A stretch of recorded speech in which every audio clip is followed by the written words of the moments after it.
자, 다윗은 그의 인생에서 이 원수들의 공격을 무수하게 많이 받았던 인물입니다. 자, 오늘부터 우리가 살펴볼 이 시편 5편 역시 그가 대적들에 의해서 곤경에 처했을 때 하나님께 부르짖은 기도를 그 내용으로 하고 있습니다.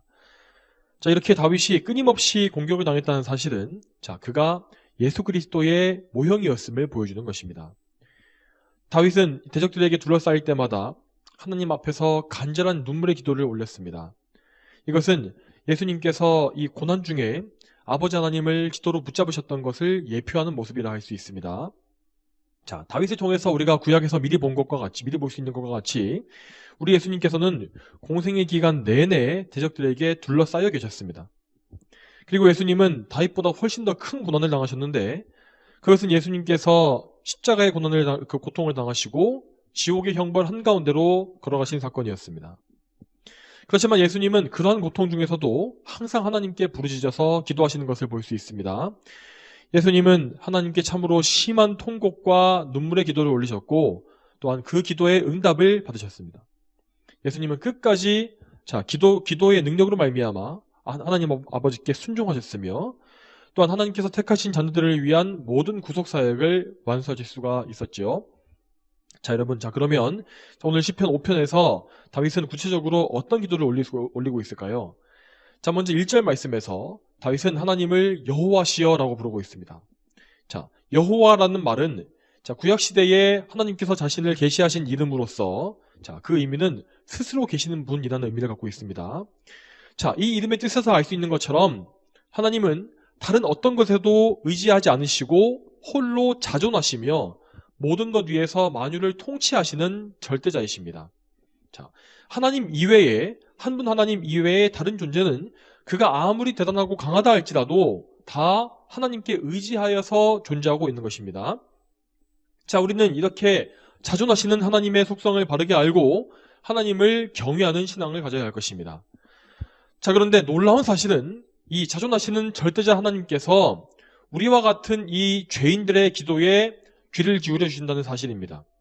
자, 다윗은 그래서 하나님을 여호와라고 부른 이후에 말하기를 내 말에 귀를 기울이시고 나의 탄식을 헤아리소서라고 말합니다. 자, 여러분, 우리 모두는 이 자기 자신을 좀 이렇게 뭔가 좀 원래 우리의 모습보다 대단하게 생각하는 경향이 있지만 하나님 앞에서 우리는 모두 다 아주 작은 피조물에 불과합니다. 자, 그럼에도 하나님은 우리의 말에 귀를 기울여 주시고 우리의 탄식을 헤아리신다고 하셨습니다. 즉, 하나님은 우리가 직접 소리를 내어서 말한 것뿐만 아니라 나의 속마음에 있는 생각과 말들, 내가 말하지 않는 것까지도 다 헤아려서 아신다는 뜻이죠. 자, 사람들은 보통 곤경에 처하거나 어려운 억울한 일을 당할 때 다른 사람에게 가서 하소연하는 것을 좋아합니다. 그렇지만 우리의 하소연을 듣는 어떤 사람도 진심으로 우리의 하소연 듣는 것을 좋아하지는 않습니다. 물론 그들은 처음에는 우리와의 친분 때문에 어떤 공감하고 도와주려고 하는 마음을 품을 수 있습니다. 하지만 우리의 하소연이 반복되고 계속해서 그것을 이어나가게 되면 금세 그들은 실증을 내고 우리를 멀리하려고 하는 것이 본성이죠. 그렇지만 하나님은 사랑과 긍휼이 풍성하신 분이시기 때문에 우리가 드리는 모든 말들을 실증내지 않으십니다. 자, 이 대표적으로 다윗은 이 시편 전체의 절반의 분량인 이 75편을 쓴 것으로 알려져 있습니다. 그런데 그 많은 시편에서 그는 반복해서 하나님을 찾고 구하며 그분에게 어려움을 호소했습니다. 그럼에도 불구하고 하나님은 그 모든 기도를 다 들어주시고 응답해 주신 것을 우리는 알 수 있습니다. 여러분, 다윗이 이 시편 내용 외에도 얼마나 많은 기도를 하는 게 올렸겠습니까? 그는 정말 기도의 사람으로서 우리가 상상할 수 없이 많은 횟수와 많은 시간을 기도에 바쳤을 것입니다. 그렇지만 정말 하나님은 신실하게 그의 모든 기도에 다 응답하셨고 그의 삶을 끝까지 정말 인도하셔서 구원의 반석 위에 세워주셨습니다. 자, 이와 같이 우리가 정말 매일 매순간 하나님께 달려가서 호소하고 탄식한다 할지라도 하나님은 결코 우리를 귀찮아하지 않으실 것입니다. 자, 항상 문제는 우리에게 있습니다. 우리가 기도를 게을리하고 우리가 하나님께 아뢰기를 귀찮아하며 또 하나님께 기도하는 것 말고 다른 방법을 찾으려고 한다는 것이 문제인 것이죠. 자, 그렇지만 우리는 다윗이 보여준 이 기도의 모범을 잘 따라가야 합니다. 다윗은 정말로 기도에 지치지 않았고 정말 꾸준하게 항상 어떤 상황에서든지 하나님을 찾고 구했습니다. 자, 또 이어지는 2절 말씀에서 다윗은 하나님께 큰 소리로 외치면서 기도했습니다. 자, 나의 왕, 나의 하나님, 내 부르짖는 소리를 들으소서라고 했습니다. 자, 이 구절은 문자 그대로 다윗이 큰 소리를 내어서 부르짖었다는 것을 의미합니다. 앞에 1절 말씀에서 그는 탄식함으로 기도했다고 말하지 않았습니까? 즉 다윗은 때로는 나지막하게 탄식하기도 하고 또 때로는 정말 큰 소리로 외치면서 모든 기도의 방법을 다 사용한 것입니다. 여기서 알 수 있는 사실은 다윗이 남에게 보이기 위해서 기도한 것이 아니라 하나님께 닿기 위해서, 하나님께서 이 기도를 들으실 거라는 믿음과 그런 생각을 가지고 기도했다는 것입니다. 그는 정말로 마음을 다해서 기도하고 하나님을 찾았습니다.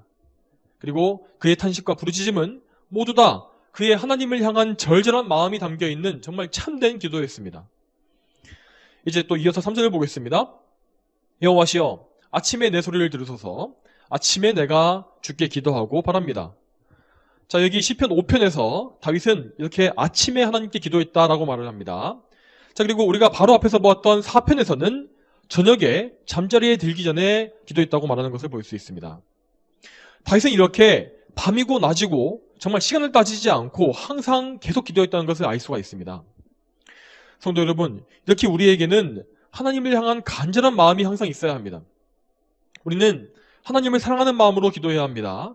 그 사랑하는 마음 때문에, 하나님을 사랑하고 그분을 닮고자 하고 그분을 기쁘시게 하고자 하는 그 마음 때문에 나의 부족함을 안타까워하고 또 어떻게든 내가 하나님을 닮기 위하여서 나를 성화시켜 주시기를 부르짖어야 하는 것입니다. 자, 마지막으로 기도의 열심에 대해서 잠시 말씀드리고 오늘 시편 해설을 마치도록 하겠습니다. 여러분은 그 기도하지 않는 사람이 거듭난 성도일 수 없다. 기도하지 않으면 성도가 아니다라는 말씀을 많이 들어보셨을 것입니다. 자, 그렇지만 이 말은 그저 외적으로 열심히 기도하는 것처럼 보이기만 하면 다 참된 성도라는 것이 아닙니다. 왜냐하면 전혀 거듭나지 않은 사람이라 할지라도 자기의 성공을 위해서 열심히 기도할 수도 있고 또 자신의 타고난 종교심, 그러니까 하나님의 형상을 따라서 창조되었기 때문에 원래 가지고 있는 그 종교심 때문에 장시간 기도하는 경우가 많이 있기 때문입니다. 그러므로 이 말을 더 정확하게 말씀드리자면은 거듭난 성도는 하나님께서 반드시 그를 기도하도록 만드시기 때문에 기도하지 않고서는 살아갈 수가 없다라고 이해하면 가장 좋을 것입니다. 물론 우리 성도들도 여전히 우리 안에 죄인의 성향을 가지고 있기 때문에 우리의 의지는 연약하며 기도를 게을리하려고 하는 그런 성향을 다 가지고 있습니다. 그렇기 때문에 만일 우리에게라 할지라도 거듭났다 할지라도 하나님께서 은혜를 주시지 않으면 결코 우리는 기도의 열심을 가질 수가 없는 것이죠. 그렇지만 성도가 기도하지 않게 되면 하나님은 결코 그를 가만 놔두시지 않습니다. 하나님은 우리를 절박한 상황에 밀어넣으시기도 하고 또한 때로는 은혜를 거두시어서 우리가 정말 마음의 괴로움을 당하게 하실 때가 있습니다. 하나님은 정말 거룩하시며 또한 사랑이 많으신 아버지이시기 때문에 그분의 자녀가 거룩하기를 원하십니다.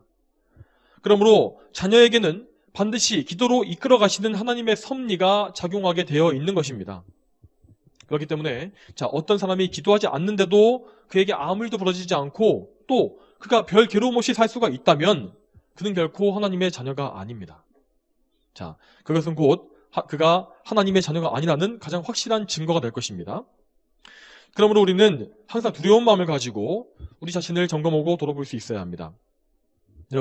여러분에게는 정말 하나님께서 나를 자녀로 대하신다는 증거가 있습니까? 아버지가 정말 자녀를 훈계하듯이 하나님께서 나를 사랑의 훈계로 다루고 계신다는 증거가 여러분 삶에 있습니까? 이런 것들을 살피시는 가운데 우리는 언제나 기도에 대해서 적극적이고 자발적인 열심을 항상 가져야 할 것입니다. 하나님께서 우리를 이끌어 가시겠지 하면서 기도에 대해서 손 놓고 있어서는 안 된단 말입니다. 우리는 항상 자녀로서 하나님을 기쁘시게 하고 하나님께 가까이 가기 위해 기도에 대해서 정말 적극적인 열심을 가질 수 있어야 합니다. 여러분, 이것이 가능한 이유는 우리에게 하나님께서 부여해 주신 거듭난 새로운 성품, 그 세 사람의 성품이 존재하기 때문입니다. 우리는 이 성품을 가지고서 하나님께 기도하고자 마음을 먹어야 하고 또한 기도하지 못할 때에는 영적인 갈급함을 품을 수 있어야 합니다. 언제나 우리는 이렇게 자발적으로 기도의 삶에 뛰어들어야 하는 것입니다. 항상 우리의 기도를 들으시는 하나님께 믿음으로 의지하면서 입으로 부르짖고 또 마음속으로 탄식하면서 항상 하나님께 우리의 소원이 닿게끔 그렇게 살아야 한다는 것입니다. 자, 여러분, 오늘도 우리 모두가 20편 말씀처럼 언제나 성령님의 인도하신 가운데 하나님을 향한 열심을 가지고서 기도할 수 있게 되기를 바랍니다.